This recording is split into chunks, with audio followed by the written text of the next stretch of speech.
Welcome to the Hardwood Time Capsule podcast. This episode features one of the great journeymen of the NBL. 9 clubs in a 16-year pro career that has seen him develop into a sought-after coach at both the junior and senior level. Ladies and gentlemen, Matt Shanahan. Thanks for coming on. That's all right. Really appreciate it. Had you on the list for a little while, had a few requests, and then after the podcast with DMAC last week, he was like, you got to get onto it. So here we are. So thanks for coming on, because I think how's it all going with your stuff? Yeah, it's going really well. Yeah, loving it, and it's going really well on this end. I guess the reason I wanted to get you on, Matt, was obviously you've got this.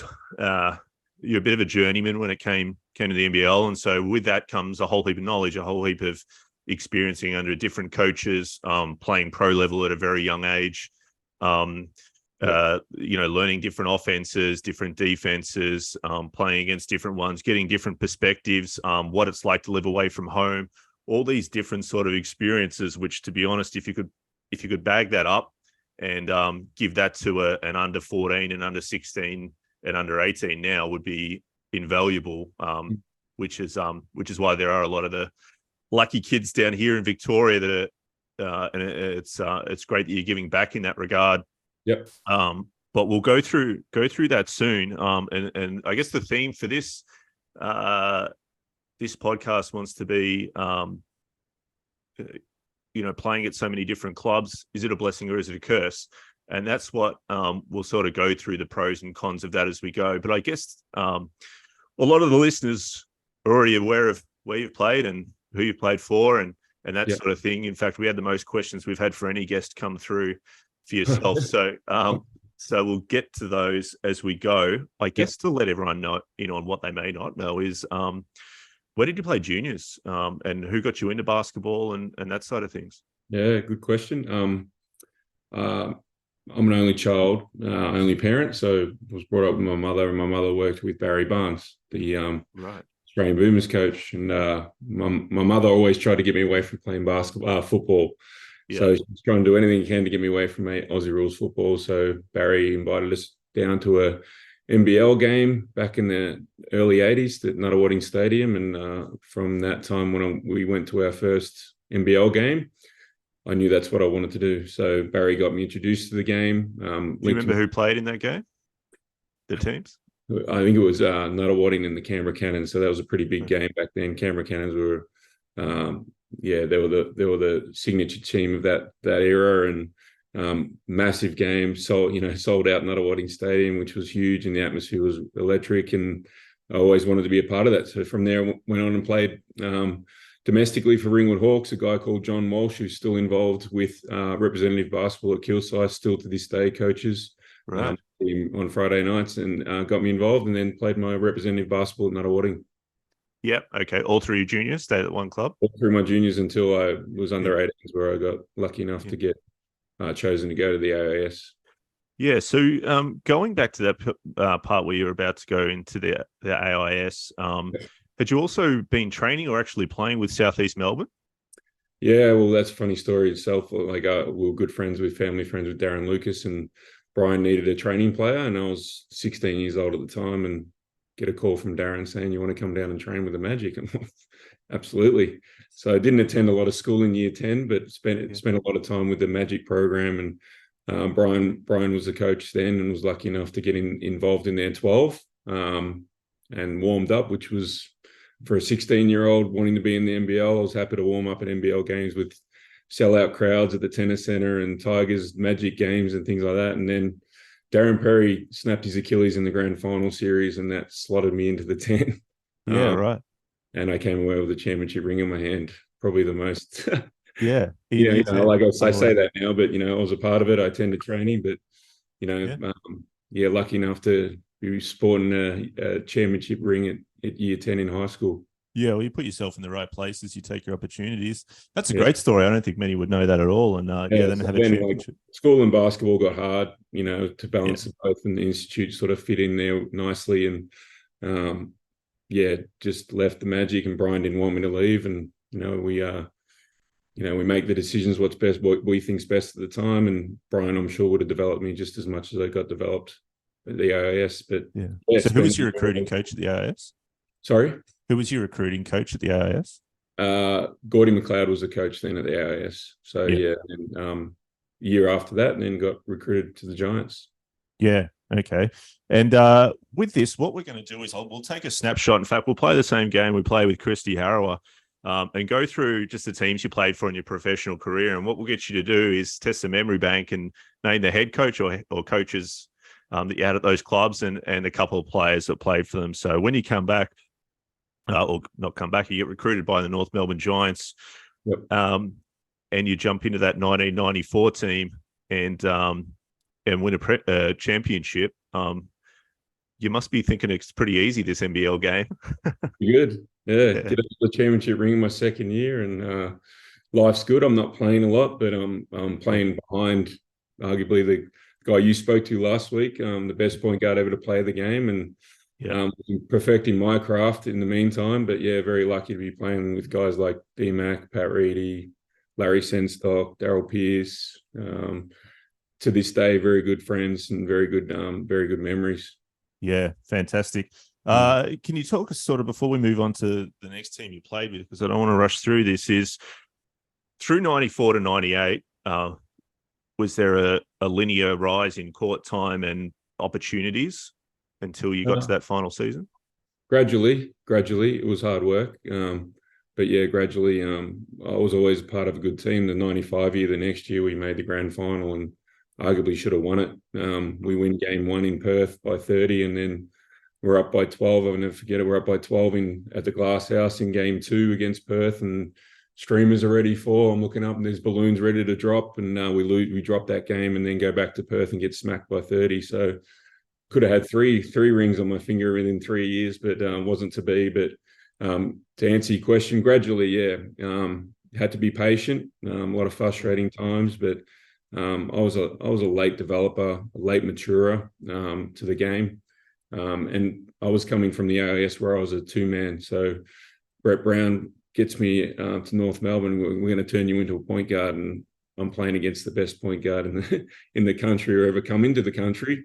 Getting my bum kicked every day, but it only made me better. So gradually the court time did increase. Over the time, and then after that, got a job up in Brisbane with the Bullets. Yeah. Before we go to the Bullets, just on that point, because a lot of the guests that we have on this, we discuss obviously nowadays all professional basketball players. Did you have to work during that period as well outside of basketball when you were with the Giants? No, at the same time, wasn't on a great deal of money. Probably my first contract being $15,000. But lucky enough to be living at home with my mother, and just working. And then all my career, like probably different than a lot of the podcasts you've had, I've had to try to maintain a salary somewhere, and that's like you said, after the seasons, I've had to work. I remember living in Cairns. I worked in radio as a rock patrol. I'll drive out to a local shopping center and do a live cross back to radio station and open up the back of the car and play CBA, play SEABL, just to try to earn a little bit more money. Then I wasn't a marquee player by any stretch of the imagination. I was a role player. Yeah. And I was happy to be that guy. To do that for 16 years. Yeah, no, that's fantastic. As you said, if you can nail and have that value in a role, then you're always going to have a place to play. We'll get to it later, but I do want to touch on it at some point. We're even seeing it now in Australians going over into the NBA. We're seeing it in the Boomers, and we'll get to one of the questions from one of the audience about that as well, because that really entails your role play stuff. When you got to Brisbane, coach there and a couple of players that you played with, that was 98-99 season? Yeah, it was. Yep. Went up there. North Melbourne actually folded, so we were all looking for jobs. So stressful times, but lucky enough to get a job up in Brisbane, and again play with some fantastic players and a fantastic Hall of Fame coach in Brian Curl. Bruce Palmer was assistant at the time. Stephen Woodbury was MVP of the league that year, and a living legend in Leroy Loggins. So yeah, we had a good season there. Led the league in 3-point percentage. Yep. A good shooting year. Was pretty easy when you're playing with guys like Steve, who demanded a lot of attention. I just had to knock down shots when I got the ball. But an enjoyable year. Changing, a lot of changes, because you're used to a certain coach for 6 years, like I was with Brett. Yeah. But it was good for a change and refreshing for a change, that's for sure. Yeah. And then what's the because you're only there for a short period, and then you go further north to Cairns. Yeah. What was the situation there? Well, this is the journeyman I am. I actually spent Matt Campbell in Wollongong had a ruptured testicle, and I had to play 6 games with them. So Brendan brought me down to Wollongong to fill in for Matt while he was out. I didn't have a job to start the season, so Brendan gave me 6 games, luckily, and then another guy up in Cairns, Troy, I forgot his last name, Troy Boundy. He got injured up in Cairns, and then I was lucky enough to get a job up there for 9 months. So moved up there. New franchise, new coach, in Rod Pop, differing circumstances, totally different lifestyle. We weren't very good. So that was a massive adjustment to me, being with championship winning teams and champion-like teams to now, you know. Had you already known Rod from down at Kilsyth at that point, or no? No. Rod started his career in Australia up in Cairns. Right. Okay. Yeah. So, and he was a massive influence in getting them into the NBL. So he spent a year up there. We won 2 games out of 26. It was a long, hard year. And then kept moving. Yeah. Well, the table soon turned, because you come back down to Wollongong. Yep. And I think the championship winning season there is one of those championships that I think stands out for some reason with a lot of fans, maybe because of the final series and Damon hitting the free throws in particular, but it just stands out. It's like some championships gets lost. I compare it to the AFL. Everyone remembers, Western Bulldogs winning 2016, but a lot of the premierships around there, they can't remember, and that's one that I think a lot of people can remember. So how was that year jumping in for you? And I just want to touch on a point you made earlier. Did anyone try to persist with putting you in the one spot again after you had left North Melbourne, or you were allowed to stay in that 2 spot? Good question. Brisbane, I was in the 2 spot. So Steve was and then I had Brendan Mann, who was a good teammate of mine, played in junior teams with. No, I was a shooting back to a shooting guard position. So I guess what made my longevity in the league probably longer is the fact that I could play multiple positions. Yeah. Depending on where I went. So, I went to Cairns, and again, they saw me as a shooting guard. So, Wollongong again was a amazing experience. He recruited blue collar guys. It was myself, Grant Kruger, obviously Damon, who we spoke about before. We weren't well-known personnel, but Axel Dench was coming back from college, wasn't highly recruited, but we glued. We worked. We just worked. We won 8 games by less than 4 points. We just knew how to win. We knew we could look each other in the eye, and when that game was close, we knew we'd be able to get it done collectively. And it's like you said, it's one of those, you can't really pinpoint it. It's just an amazing feeling when you're a part of a team that's just going to get it done. And a special team, we weren't picked to win it. A little bit like the 94 team that I was a part of, with 3 or 4 36-year-old players that were at the end of their career. We just weren't picked to win it, and things went our way, which things do have to go your way when you want to win championships. But again, just a fantastic team. Brendan was a fantastic coach, really offered clarity as far as your role. I didn't particularly like my role, but I had to accept it for the benefit of the team. I could come in the second quarter, and if I missed my first shot, and he had no arguments in telling me this, that I'd probably go sit down. If I made it, I'll probably stay out there a little longer, but that was my role. And I had to accept that, and I had to become good at that shooting side of the ball. So we all knew our roles. We all had 100% clarity. I respected his honesty, and everyone and consequently, we were all on the same page. Which I thought was pretty powerful. Oh, 100%. I mean, being on the same page, Brett Maher talked about it when we had him on, and I allude to this with a few guests, is, he talks about when they went on a 3 championship out of 4-year run, he said the most important thing was gluing together. I mean, they had a star-studded team as well, but he said, um, uh, having guys that are going to gel, that are going to buy into the team, that are going to do their part is really important. And again, he gave the example of, I've forgotten his name off the top of my head, Julius. Randall. No. Was it? I might be thinking. Anyway, and the other one was Craig Randall, the second, that came in and had a blow up with CJ Bruton, on the bench there. And he goes, you've got to have these guys that can come in, that are willing, they can be stars, but they've got to play with the team. And I think that what you just said there with the Wollongong team was perfect. And then the other thing I remember about that year with Wollongong was, I think, that blue collar style of play, that give everything for each other, that actually brought into the town really well. Because I remember the Wollongong crowd, all of a sudden they were like ferocious. It was a small arena, but it felt like they were on top of you, sort of thing. And it just seemed to all work together. It was like, man, that would be a nightmare to play in there and to have everyone so close to you. It was an amazing year. And the city did jump on board with the way we played. They loved the way we played. It's a blue collar city, a fantastic city to live in. I was lucky enough to be there for 3 years. But yeah, I remember winning the championship in Townsville and then coming down. If anyone's come down Wollongong, you come down the mountain and the streets were packed.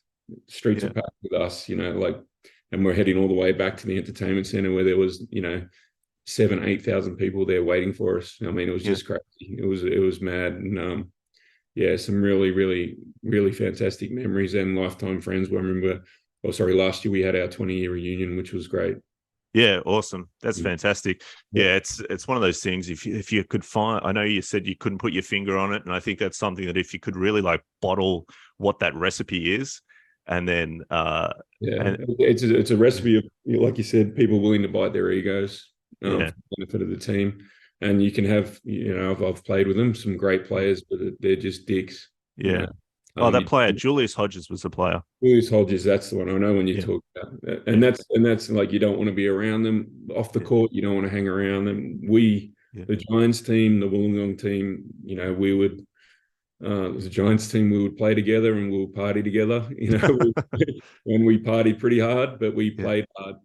But the Wollongong team was exactly the same. Hey, we want to go to the mall after practice, we'd all go. We'd go to the beach, we'd all go swim at the beach. It wasn't, people would dwindle away into different parts, which, the Cairns experience was a little bit like that. And some of the other teams part of that weren't successful were part of it. You just wanted to be around each other.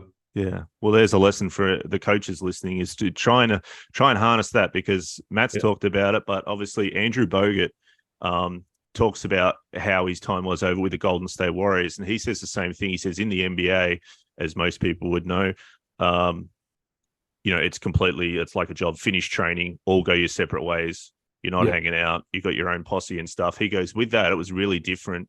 Like Steph had everyone gelled together, and he goes, we would hang out and do things together, rather than actually just showing up at training, seeing each other, and then say, see you at the game. So it's really interesting. We'll keep moving on.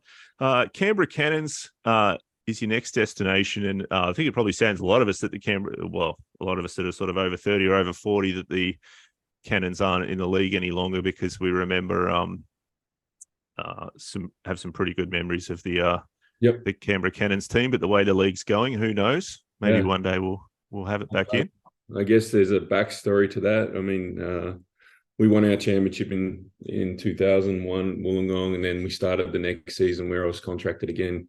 But we were 3-3 to start the season. So we lost to Melbourne in Melbourne, I remember vividly. And then we fly back to Sydney, and then we'll get on a bus to go to Wollongong. Brendan wanted to meet with me in the air, in the Qantas lounge, landing into Sydney. I'm like, okay, what's going on here? Was asked to retire. I was asked to retire and become his assistant coach at 24 years old. Oh, my God. Yeah. So that chance of that happening. Yeah. So I actually did retire. All right. At 24, and was coaching Brendan's son.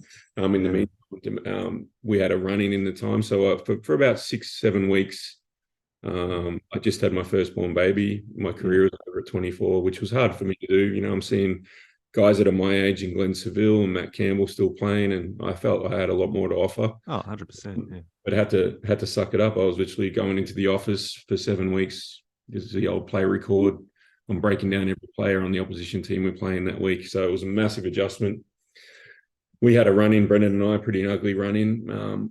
And then I ended up leaving the club and got paid out, and then was lucky enough to get a new lease of life in Canberra to play the last 8 games with the Cannons. So I had a really good last 8 games. I was hungry and determined not to get kicked out again.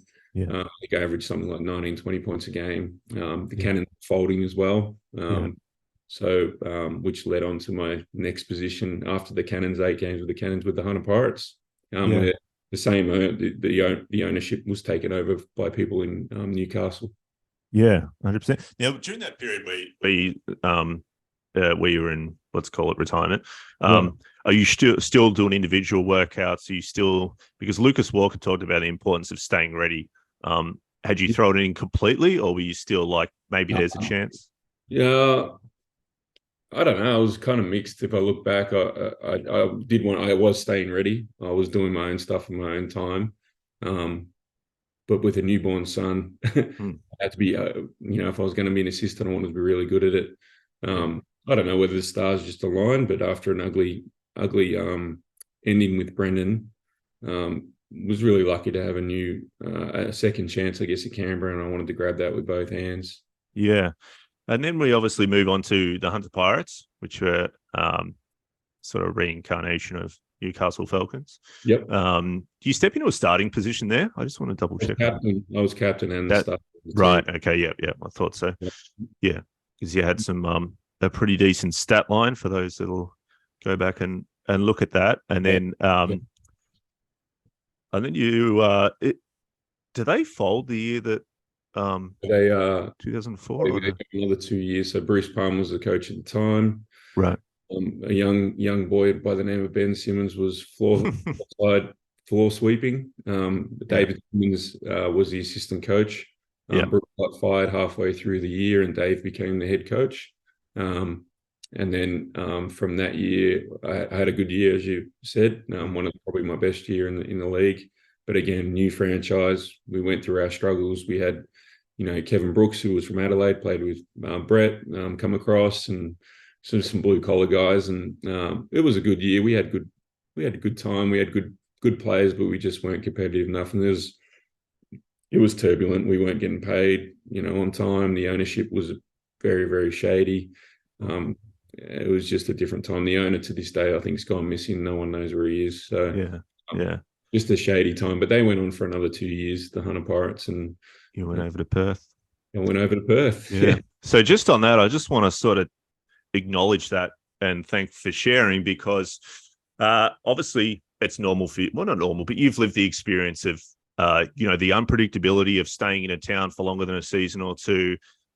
Issues with getting paid, different personalities trying to get along. And this is exactly what this podcast is for, is to give all of us, because essentially we just go for a team, we show up to the games, we're like, how lucky are these guys? We would kill to be able to be an athlete and play in the NBL, but we're just not good enough. These guys are living the dream. So to see this backside of it, I think is really important, because otherwise we've got a pretty skewed view of just how much hard work's put in behind the scenes. So I just wanted to thank you for that, and then take us over to Perth. Obviously, outside of the All Blacks, one of the most winningest organizations in the entire world in any sport. Longest playoff run until recently. Who was your coaches when you were there, and name drop a few players for us? So I got recruited by Mike Ellis, and then Mike, I can't remember what happened, but I think Mike got pushed aside. I think he was fired, and then Scott Fisher was our coach. So Fish came in as a fresh coach. We had David Ingham, who's been around in the coaching ranks as an assistant coach. but yeah, we recruited a pretty good team. We had Ricky Grace in his last sort of tail end of his years. He had a niggling injury, but it was great to play with someone like him. Peter Crawford, Tony Ronaldson, Paul Rogers. I was there in my second year, Paul Rogers. We had a good team. We made it to the semi-finals a couple of years in a row, but they're a professional team, and they're where they're at because of the things they do, not only on the court, off the court. They were just leagues above any other club I'd ever been to as far as the professionalism. Promotions were heavy back in the 90s and the early 2000s. We had a lot of promotions and school clinics, and a lot of times you'd go to some of these promotions, and especially in other teams, and there would be 5 people you're touching. Every promotion we did at Perth, it carried weight. We saw people, hundreds of people would show up. School clinics were massive. They're just so professional on and off the court, and there's a good reason why this club has been successful for a long time, and I'm sure there will for forever to come. So, for me, definitely the second best place I played, other than North Melbourne. Best city. The only thing that kills you is the travelling. The travelling's a killer. I don't know how people like Damien Martin, those guys last, as long as he did, played over 10 years there. It killed me. I couldn't handle it. Just the away games, the long trips. The away games, every trip's a 4-hour flight everywhere. Yeah. It just kills you. And I'm not the best flyer anyway, so I don't really like flying. But yeah, no, great city, great town, great times. Fish was there for the 2 years I was there, and then was recruited to come back home. Yeah, no, fantastic. And that takes us on to the South Dragons, which again was an interesting chapter in itself. I think this is something I probably want to probably discuss with you, just because it's one of those things that probably, what are we talking now, 17 years on, we can probably go a bit more in depth about now, because and I'll just back over it quickly for the listeners that might not be aware. So the South Dragons come into the league under Mark Cowan, a prominent businessman down where I'm from, down in Melbourne, but all over the world, all over Australia and Asia, and I think maybe in America now, puts together a new team to rival the Melbourne Tigers, and recruits NBA legend in Mark Price to be the head coach. Mark Price comes in. We've got a pretty talented lineup with the South Dragons, in obviously yourself, Jacob Holmes, a very young Joe Ingles, but by that stage was already scoring records in national junior championships and all that sort of thing. And Shane Heal. And now what happens essentially is the team starts 0-5. Mark Price gets his marching orders. He comes out and says, I've never been undermined by someone as much as Shane Heal has undermined me. And then Shane comes out and says, well, he wasn't taking the job seriously anyway, show up to training, and then go home, and he was here for a holiday. I guess, now with all the water under the bridge, what was your take on that start of a franchise and a season? Yeah, another interesting start. Yeah, like you said, we had a young Joe Ingles who, you could tell he was going to be a talent. Mark, funnily enough, I don't know if you know the Bilson's cans now, the Bilson brand. Yeah. His son now is in charge of that. He started. Oh, okay. So Mark is a co-founder of that brand as well now. So doing quite well himself still, and still talk to him. But yeah, Mark Price came in, and it was just, I don't know if it was just that American mentality. He was from the NBA background. He would be the last to come in, the last to leave. And anyone that's an NBL coach knows you have to get your hands dirty a little bit. You might have to sweep the floor or fill up a drink bottle. That just wasn't him, and where he came from. So he had some real difficulty fitting into the Australian culture. Beer after the game. No one wanted to have a beer after the game. Mark was a Christian and had strong beliefs in that. So that whole adjustment of the Australian lifestyle was a little bit too casual and a little bit laid back for him, and he really struggled with that. His X's and O's were fantastic. There's still stuff I take with him today that I use, but just struggled culturally. And then, he probably had a guy or two knifing him behind the scenes when things were struggling and things weren't going his way. and then consequently Shane nominated himself to be a player coach, which evidence would show didn't work. Yeah, I think it's well, you've been on both sides of it at a pretty elite level. It would be hard to mesh the two. History says that didn't necessarily work out. And then obviously you finish up there sort of in 2008, and then they go on to I think they won the next year. Is that right? Yep. Yeah. Last, and then a guy called Brian Gorgon came in, and then so it was great for Mark. I was really happy for Mark to see him win, and obviously Brian bringing in the team that he has, he always doesn't have a problem with recruiting and recruiting talent, which always helps. But no, it was great to see Mark and the boys, like Joe, be successful. For me, it was time to call my career an end, because I was just, like I said, through the trials and tribulations of professional sport, my body was fine, but my mind was mentally over it. I was just done. I started when I was 16 and finished when I was 33. So mentally just burnt out totally. Yeah, no, and that's completely understandable. I think what you guys did with the South Dragons, though, was important for the league, because at the time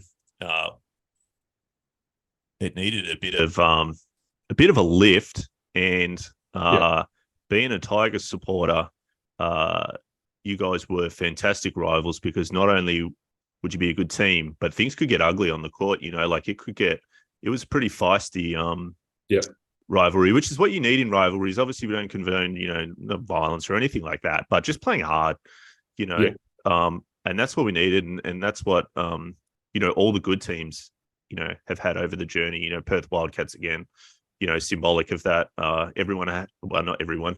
Anyone that didn't go for Sydney Kings probably hated the Sydney Kings the last couple of years, but again, played hard and tough. And that's how we played. But like Mark knew it was more than just a basketball game.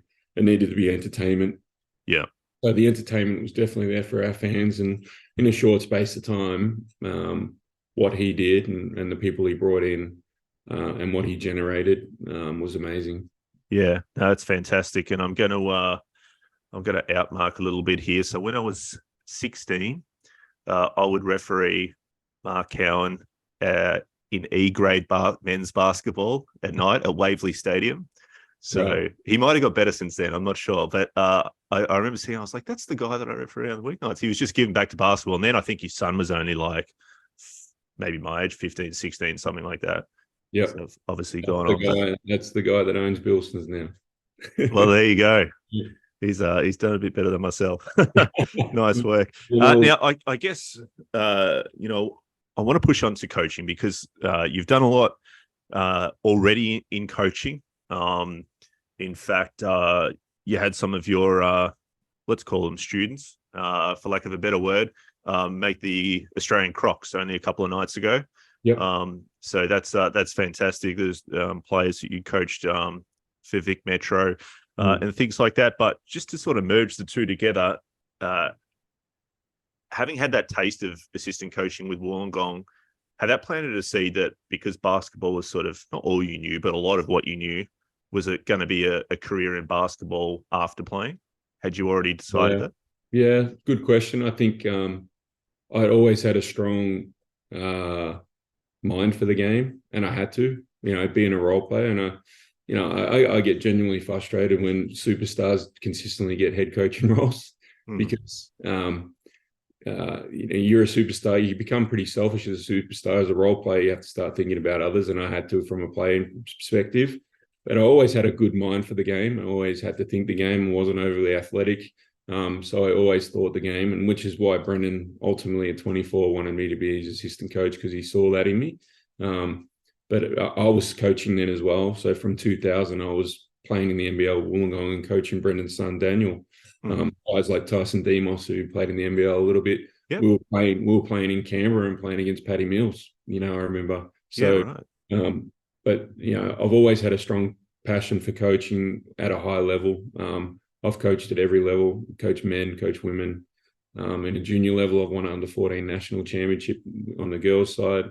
I have a son 20-year-old son who's autistic. I coached him in under-14 fifth team where I had 4 kids on the autistic spectrum that we were very successful. So Well I just done. love coaching. I love developing. I love, and obviously more recently, been lucky enough to coach my state, which is something I'm extremely proud of and love to do. I just love to develop kids and make them better. Yeah.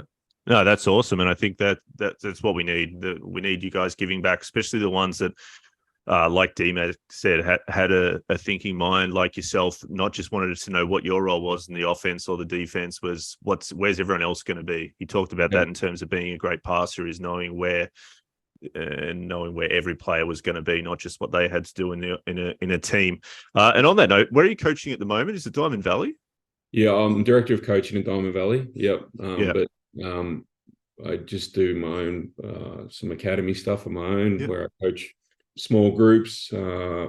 Just making money through basketball, trying to do what I can, but more in a full-time role at Diamond Valley Basketball, which I'm really excited about. But I guess from the coaching side of it, well, the journeyman that I've been coached by 9 different coaches, some of them the best that ever been in this country.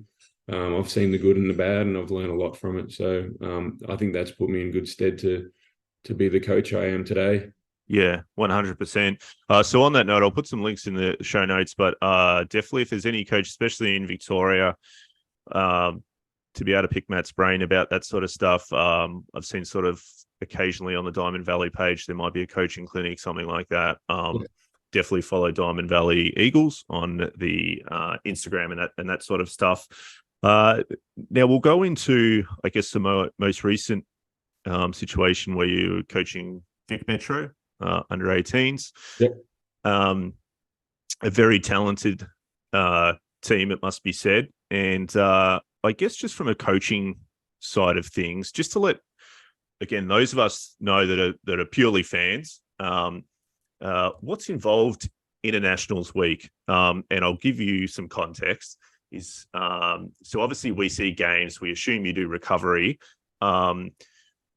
What's done in terms of scouting?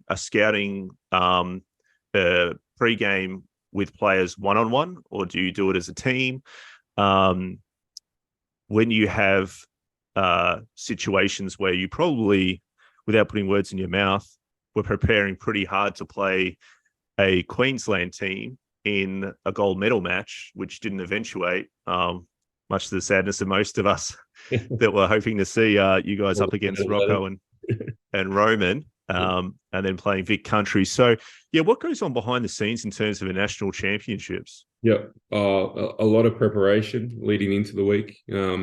We tend to do a lot of the individual stuff with the players and the goals and set them straight as far as our expectations at the start of the week. From an individual perspective, we start to identify during the week some kids that might be struggling during the week. They might have had some rough games. So after a game, we'll review who played well and who might be struggling, and do we need to bring them in and show them some video content to try to keep them up for the week. But during the week, there's scouting reports, so individual scouting reports on our opposition. It's a written document that we have to that we put together for our players. You can tend to get a little bit more advanced than what you need to with these kids. Try to keep it as simple as you can. I think is really, really important. But just some 2 or 3 key points on individual players that they need to focus on. We'll put together a team scout, video content of, again, 2 or 3 main focuses that they do offensively, some tendencies they might have defensively, and then reviewing our own self as well. So after a game, on any given night, let's say our first game of the tournament, we would review us first. Straight after the game, was very lucky this campaign to have Andy Lim, who is a video coordinator for Melbourne United, one of the best coaches, not only video content coach, but video coaches that I've ever been a part of. He broke up the film, so he would break up our own review, and I tended to worry about us more than our opposition. So I thought if we can get ourselves right, would be good for the rest of the week. So video review us.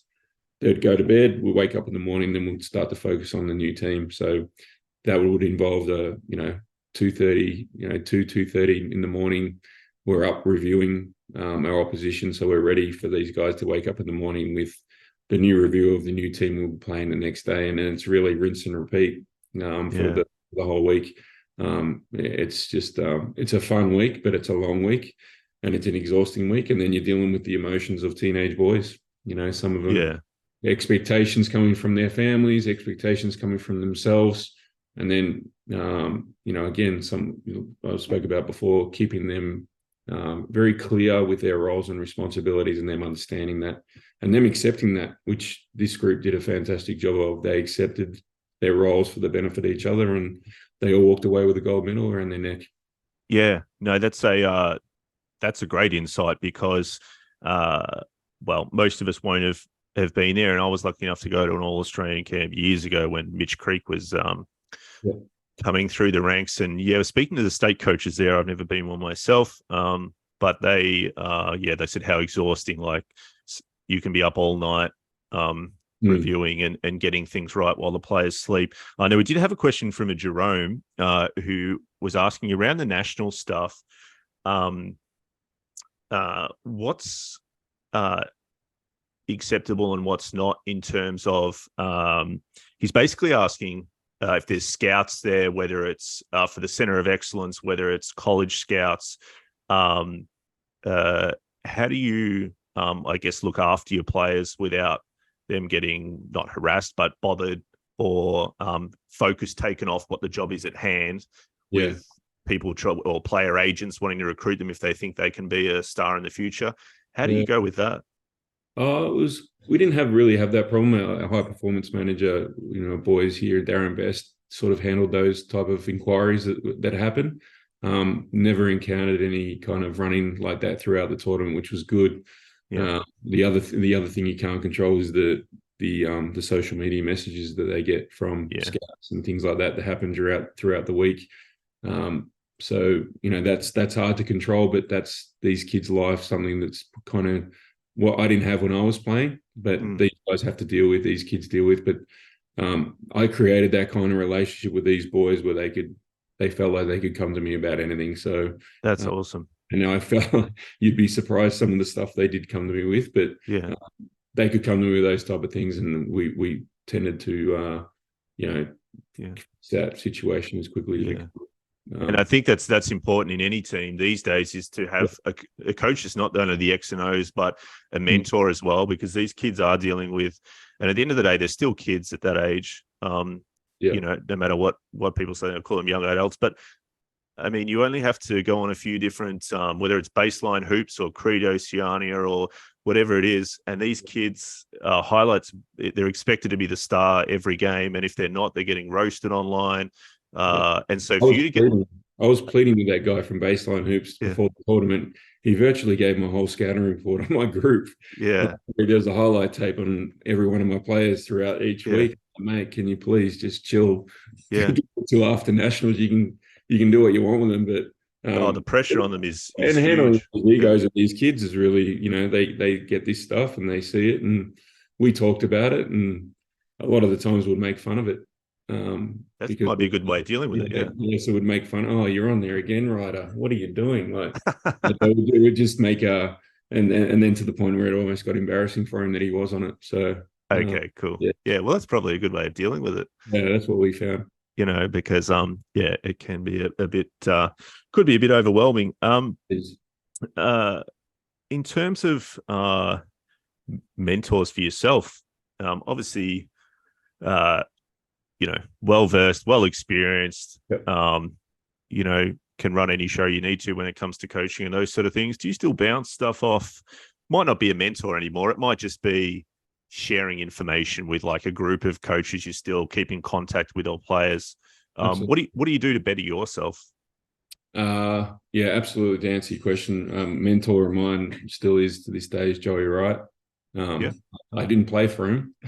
But we've created an uncanny friendship throughout the years, where I call him on many things, and we just talk and talk about anything. So he's the number one. David Patrick is a good friend of mine.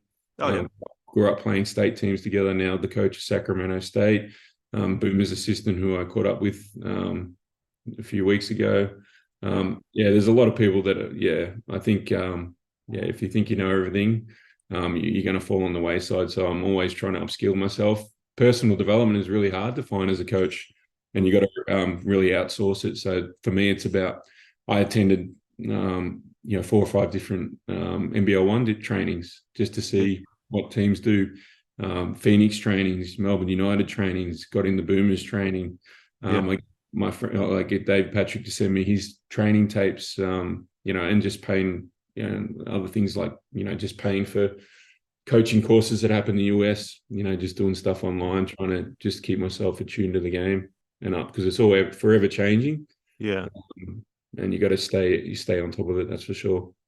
Yeah, well, that's great because it's obviously on you. That's one of those things like it's like leaving high school and going to university. All of a sudden you realize no one's tapping you on your shoulder if you don't go to class. You miss out. So you either get with it and do your own stuff. It's funny, like to try to find what's the pathway for a coach. I've been wanting to be an NBL coach for 12 years now, but what is it? I retired and got into the Seabull and coached in Ballarat, and I've coached at Knox, and I've coached women, and now I've sort of changed my trajectory a little bit now to the state program and trying to climb up to the national program and get involved in that. So there isn't really a path for a coach in Australia. You just try to find your way and keep working as hard as you can to be the best you can every time you step on the floor. Yeah, 100%. I think if you just keep putting yourself, same as you did with the start of your playing career, if you put yourself in those right situations and you're ready, that situation will come. And I think with a couple of players like yourself and DMAC that I refer back to again, and maybe I'll leave some other names out, but I think the way the league's going, if we can keep pushing more money into it, and I'm really big on this, is if we get to the point where I think the crucial part that's missing from most coaching staff is a full-time recruiting officer, and getting someone in on that, because Brett Maher touched on a point saying, it's really unfortunate these days that, a lot of state players or a lot of players in the NBL team aren't from their home state. He goes, it was great in the old days. We had, South Australians playing for their late 36ers, yada, yada. And we put it out there. And the reality is these days, that's probably not realistic. You've just got to get the best team that you can get, regardless of where they came from. And Dean Vickerman was talking only a month ago about, their recruiting. And he goes, well, it's just an ongoing thing for us between the team owners, us coaches, and we have a few feelers out there and stuff like that. And then obviously who the guys are that we've got that have played with, whether it's at college or overseas or whatever. And in AFL, it's very different, NRL and those sort of things, So having someone like yourself that could just cut through all the fluffiness of stuff and just look at game tape and just go, yeah, this guy's I can see what he's thinking, and I can see what they're not doing. Do you ever see a time where there'll be a recruiting officer, and is that something you would put into your pathway to NBL head coach? 100% recruiting, development, that type of pathway. 100%. I think it just comes down to resources, what the clubs have and they hold, high on their priorities. A lot of coaching, or a lot of NBL programs now, their coaching resources have expanded. Yeah.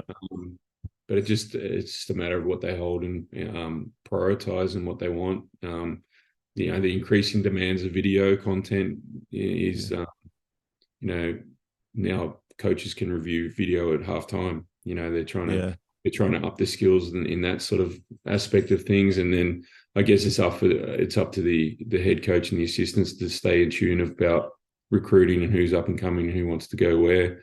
But I definitely think there's a space for that. If the club, if the NBL continues to expand and resources continue to grow for clubs.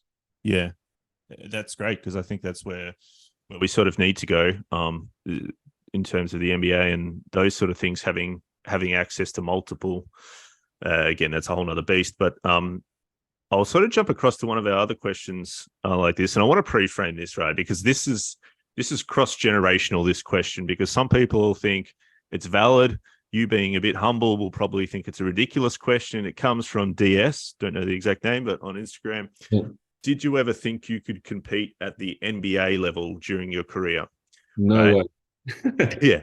So you obviously were playing during a time where unless you wouldn't even get a look in unless you were the MVP of the league. And even then, the Americans probably weren't even looking over here, right? Yeah. Now we've got a situation where we've got someone who's just like a Jack White, for instance, who probably could come back to the NBL and wouldn't win the MVP, but he's a great role player in what he does and will be very valuable to any NBA team. Hence, he jumped into the summer league last year and just got like double doubles nearly in terms of like 14 and 10 in terms of points and rebounds. So I guess I'll reframe DS's question now that you've already said no, not at all. Do you think we can start to see some more role players that are maybe just a pure shooter or just a hustle guy like Jack White go over to the NBA and play a role over there? Yeah, I think they're looking. They recruit skill sets. Rebounds per minute. I know talking to Dave Patrick, that's big on NBA. Was that rebounds per minute? Rebounds per minute. If you get a rebound a minute, it doesn't matter if you can't shoot a lick. You can the ball. You can hunt a rebound. You'll get an NBA gig. And that's what they look for guys playing in Europe and what their rebound per minute looks like. Obviously everyone needs a corner shooter to knock down an open three. I look at this Boomers team now, and you look at it. They're role players. There's, Josh is probably the only one that's borderline. Maybe he could be a superstar, but they're role players that are either defensive or versatile or glue guys. You look at Joe.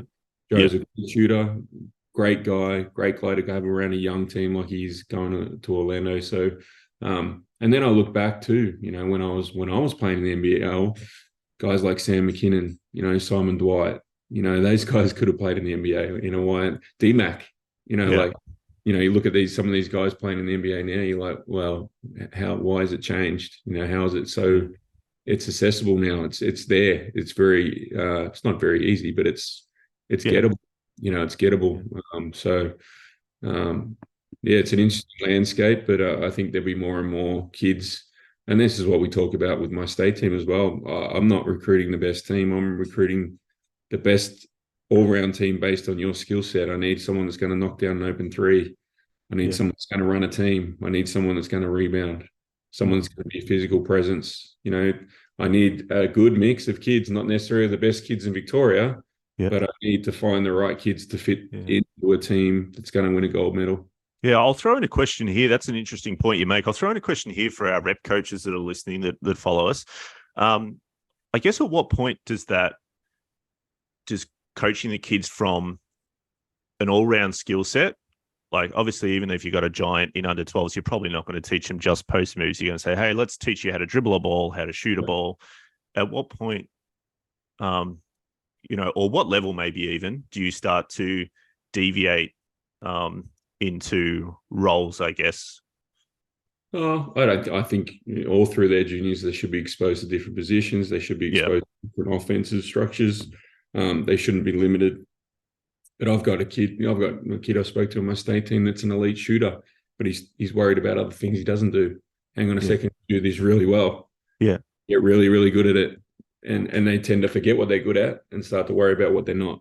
So it's about also trying to make them understand what they're really good at. But in the meantime, there's 2 or 3 things to get better at. And I talk to kids all the time about picking a thing for a month. One thing, because we have and as players, it made sense to me now.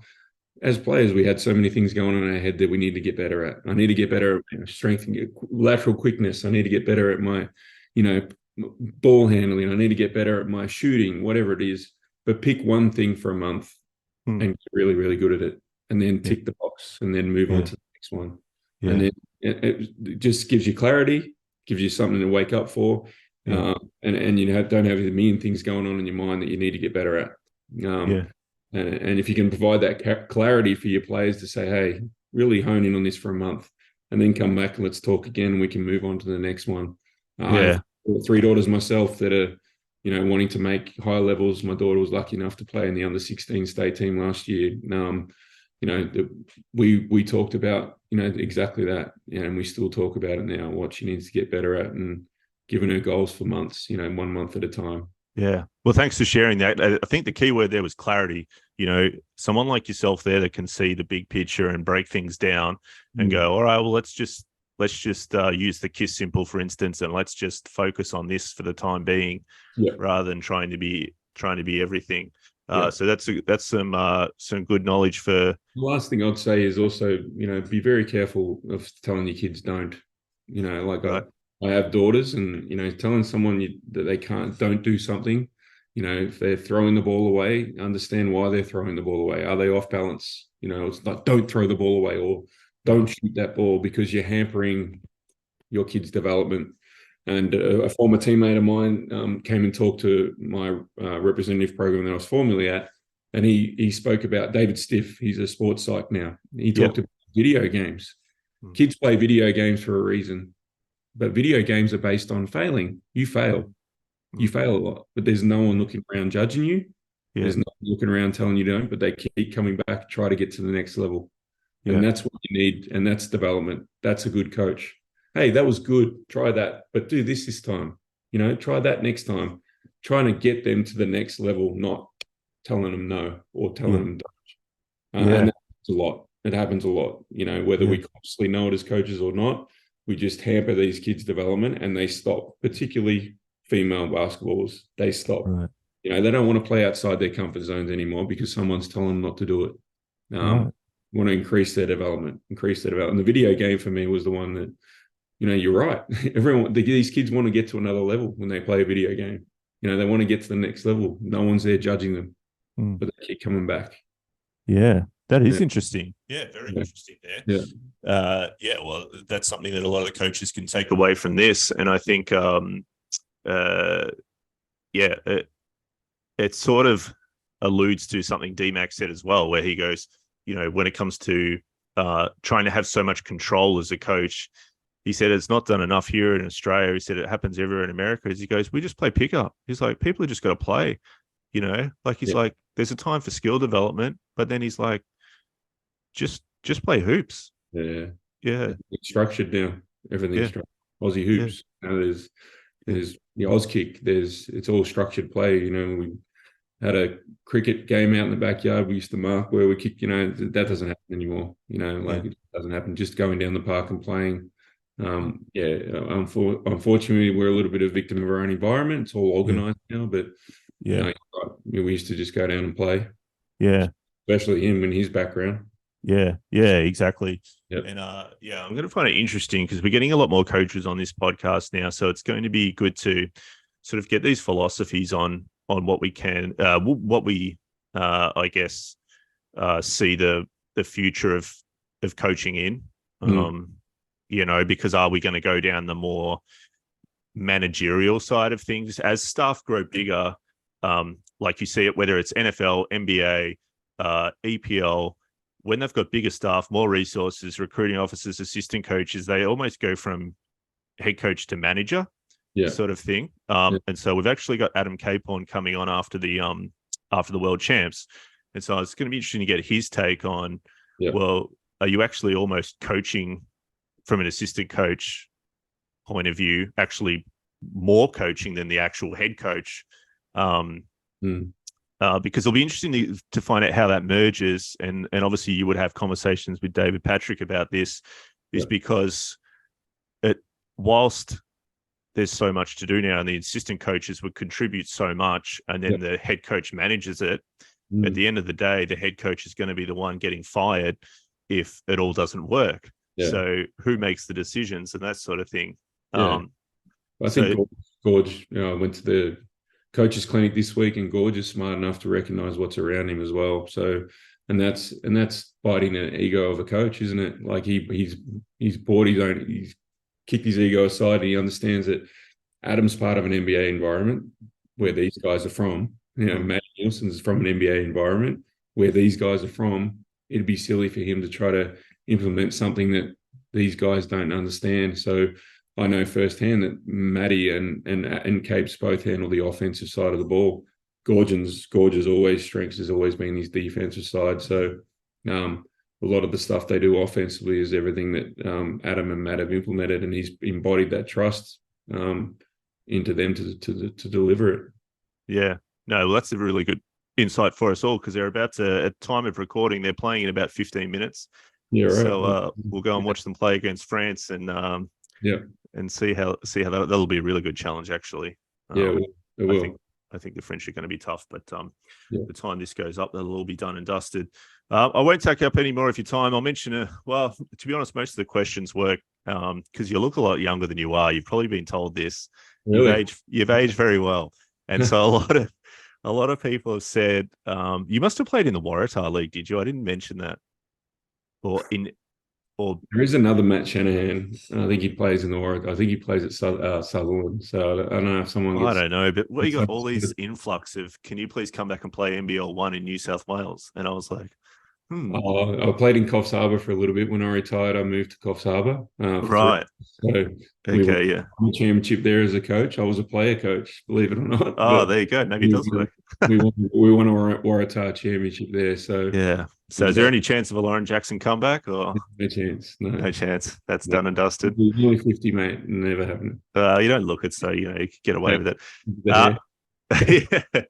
Thanks for joining us on the podcast, man. It's been fantastic because you've given us a lot of info. To be honest, no one would have known except for either those that you played with or those that are your best mates. So so very interesting. I think it'll humble a lot of fans that sort of put you guys on a pedestal, which you belonged up on, but to realize that it certainly wasn't sports cars and sipping lattes in Elwood and all of that sort of stuff. So look, I talk about it now. Like, I just think, like, if I given up and took up a trade or a businessman or whatever, it definitely, for me, it wasn't for the money, and I wasn't lucky enough like some of the guys you have interviewed. It was a passion, something I want to do from childhood, and I was lucky enough to do it for 15 years. I think the most money I earned in the 15 years that I played was around $85,000.